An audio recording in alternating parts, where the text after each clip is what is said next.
How's that? Feel the pressure? That's all right. Did a Okay. FaceTime interview with someone one time for an internship. Oh, really? It's somewhat awkward. Yeah. They were in a semester over in Germany, Oh, yeah. and so we did it. And their internet over there kept kind of going in and out. So Yeah, I feel like, because I like Skyping in general. yeah, It's like with people half the time you can't hear what they're saying. yeah. So, It worked fairly well for the most part. I was kind of surprised, but technology. yeah. Okay, so I'll start out with just general questions. Like where did you grow up? Where are you originally from? Uh, Born North Carolina. Grew up here, pretty much in the state my whole life. I was born in Greensboro, and then when I was 11, moved to Wilmington. Okay.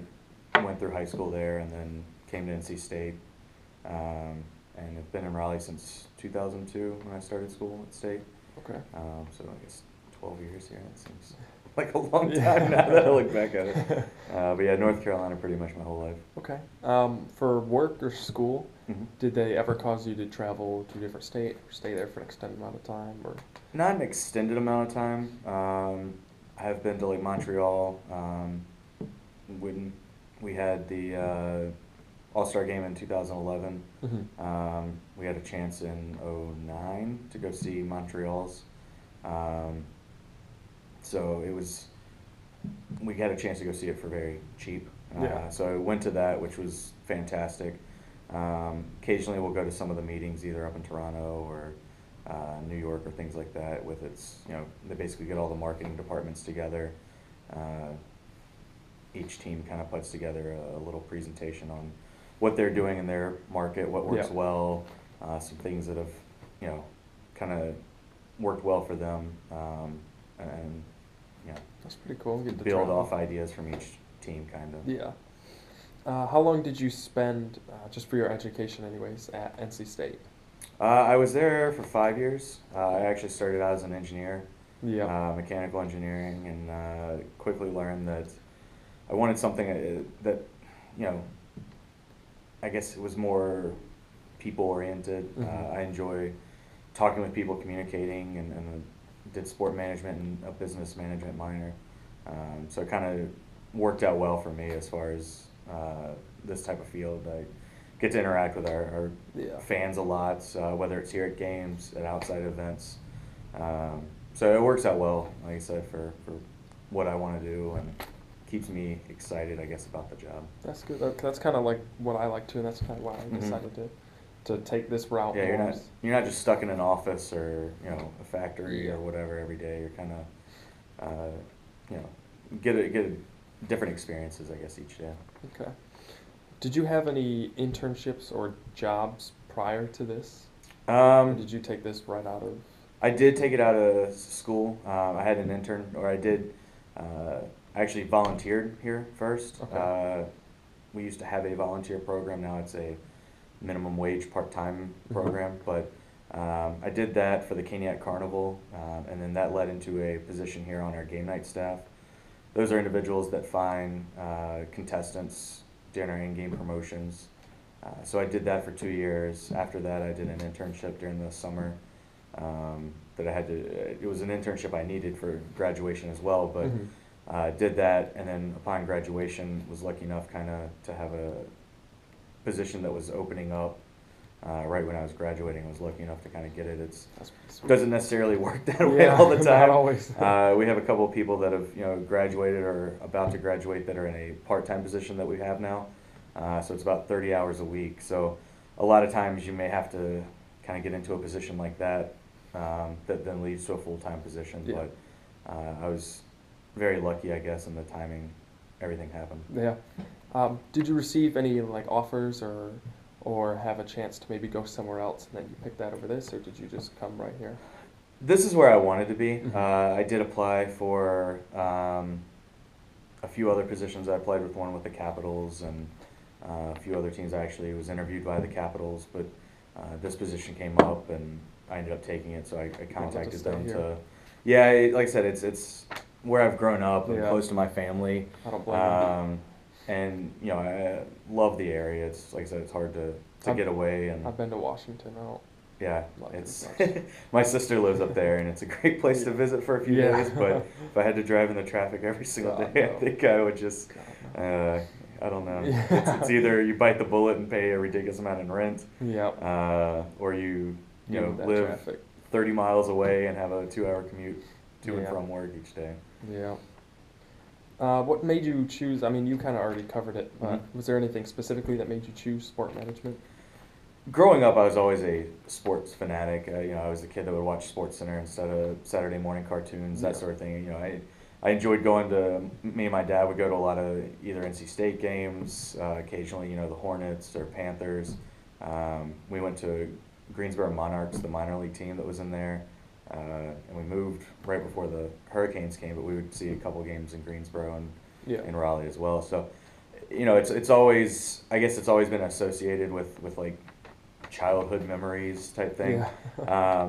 And being in sports, it always, like I said, I was never the great athlete. Yeah. I tried a lot of sports, but I was never the great athlete. But it kind of combined, I guess, my two passions of sports and kind of the business world as well, Hmm. where I could kind of, you can get a lot of experience here, whether it's working with corporate partners, working with our fans, season ticket holders. And then, when you work with like the city of Raleigh, or the NHL on bigger events like the All-Star Game, when we had Mr. Francis get inducted to the North Carolina Sports Hall of Fame, we worked, with them, with the city of Raleigh as far as some of the banquet and events and what our part was of it down for their ceremonies downtown. So. Okay. Like I said, it kind of incorporates everything, I guess, a Yeah. little bit. You get your sports, and then you get your actual Yeah. business and people all in one. That's pretty cool. What are your main job responsibilities here? So my main job here is overall our goal for our department is kind of continue to build our fan base, whether it's through season ticket holders, through individuals that may buy an individual game plan, people that just watch our game on television or buy our merchandise. It's to kind of grow our brand any way that's possible. So we're kind of that guerrilla marketing campaign. You have your normal marketing campaigns with radio and TV ads. We kind of do the grunt work as far as little hit type things where we may do lunch tours where we go to a restaurant that's a corporate partner during lunch, Mhm. set up a slap shop booth, do some giveaways. So you do a lot of like promotional work. Yeah, Like that? yeah. We do like the Cool Bars events. We actually have one tomorrow night at the North Raleigh Carolina Ale House location. We'll be in Wilmington on Saturday for another one down at the Ale House down there. That's pretty cool. So we do that. I'm in charge of the Storm Squad, so I do all their scheduling. Kind of coordinate who's working which events, who's working which games.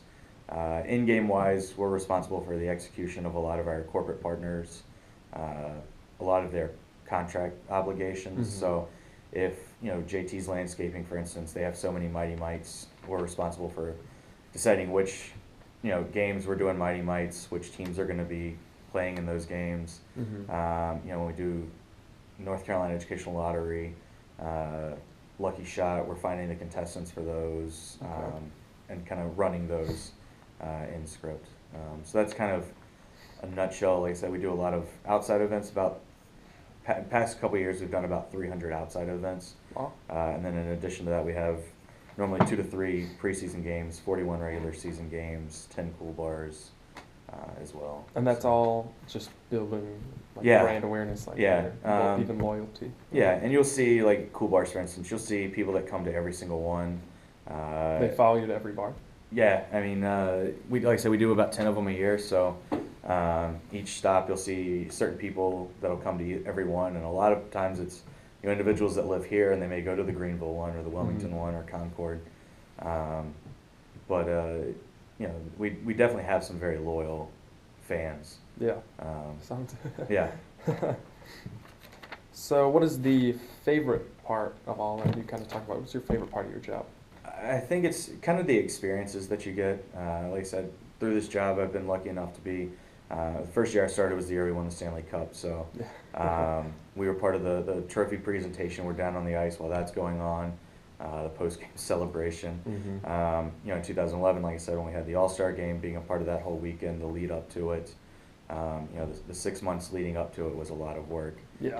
And then being able to see it executed, you know, and you know, the Canadian media normally gives us a hard time about being, you know, a Southern hockey team, but when they came here and kind of saw everything, saw the momentum that we had built, Mm-hmm. you know, it kind of made everything kind of worthwhile. So those types of experiences, getting to meet, you know, our fans, we have a lot of neat, interesting fans that, you know, for one reason or another, like I said, they're either active in the community, and it's nice to see that, you know, people of industry or whatever. You know, we had an individual who did our siren last Military Appreciation Day, Sergeant Cathcart. We did a thing with him recently because he passed away on his 5th tour of duty over in Iraq. So being able to meet individuals like that, there was an individual a couple years ago for Veterans Day, D.C. Lawson, who fought in World War II, lied about his age just to be able to fight, Yeah. and then basically carried half the group out of a bunker that a grenade had been thrown into, back to safety. So meeting individuals like that, Yeah. like I said, is kind of a neat experience as well. That's pretty cool. Do you get to interact with players a lot? Uh, Or meet them? Not a or- lot. Yeah, we do get to interact with them. So we have certain events like our Skate with the Canes, our casino night stuff where the whole team's there. We also have normally like 4 players for our kids club autograph session. We do a thing called Play with the Canes where it's a contest for kids 12 and under. Whoever wins, we go out to their house. We set up our border patrol, which is kind of our street hockey setup. Mhm. 2 players come out. They get to invite all their friends, and we play a street hockey game, order pizza. So they get to basically kind of hang out with the players for a day. So we get some player interactions. It's not like they're walking up and down the halls every day, but Yeah. like I said, we do get to see them, you know, on a somewhat regular basis. That's good. That's really actually pretty interesting. Yeah. I didn't know how And like I said, it in-depth kind of you get. depends on the departments too. Like we probably have more interaction than like our ticket department or our Mhm. graphic design department does, just because we do more events That involve that are them. the players involved with. Next week we'll be going to like Duke and Wake Med, Children's Hospitals, and Rex Cancer Center with some of the players as well. So we'll be doing some of those. We do another one actually that same day where 4 players will go with us to Crabtree, and it's 4 underprivileged kids, Mhm. and the players basically help them and buy their Christmas gifts. And That's it's pretty really cool. interesting because you think, you know, these kids, they, you know, sit there and they're wanting like PS4s and all this stuff, and Yeah. what it ends up being is it's the kids, and they want like pots and pans for their mom, or like towels, or Wow. like a winter coat or something that Yeah. for their sister. And a few years ago, like Tim Gleason was one of the players that went. He basically had to force a kid to take a Wii because he had bought all this stuff, and the kid was like, "No, I'm good," and he hadn't bought anything for himself. So Tim Wow. ended up buying him a TV and a Wii and some games. You know, like That's I said, it was awesome. neat to see. Yeah. What? How many interviews did it take you before you were hired here? I mean, I know you were interning before. So for the actual position, it was 2 interviews. Mhm. Like I said, for me, it was kind of in a weird spot during the season. It was getting ready to start, and this position opened up, and Mhm. I'd kind of done some of the job already, so it was, you know, you could kind of see what I was able to do. So I kind of got lucky in that aspect. So there was 1 round of interviews where they kind of bring in a few candidates, and then Mhm. normally a second round where the first round is just the director of our department. The second round, it's our director and then VP of marketing Mhm. as well. And that's typically, for most positions, kind of what it is. Once you get some of the higher, like our VP of ticket sales position is currently open and should be filled probably within the next week or so. Mhm. But you know, they have a large search for that. It's a couple of interviews over the phone. They narrow it down, and they brought in 3 candidates. I think that from 3, they kind of narrowed it down to 2. Did a little bit more. That's a big deal. Yeah, it's That's a big spot. it's a big position. Yeah. you know, a decent amount of any team's revenue comes through ticket sales. Majority of most teams' revenue comes Yeah. from ticket sales. So it's a very, you know, tough position, no matter what market you're in, unless you're like, you know, the Green Bay Packers and you have a 72-year wait list that you can just scroll down when Yeah. someone drops out and you can just plug in someone else. But for most teams, it's a little tougher than that.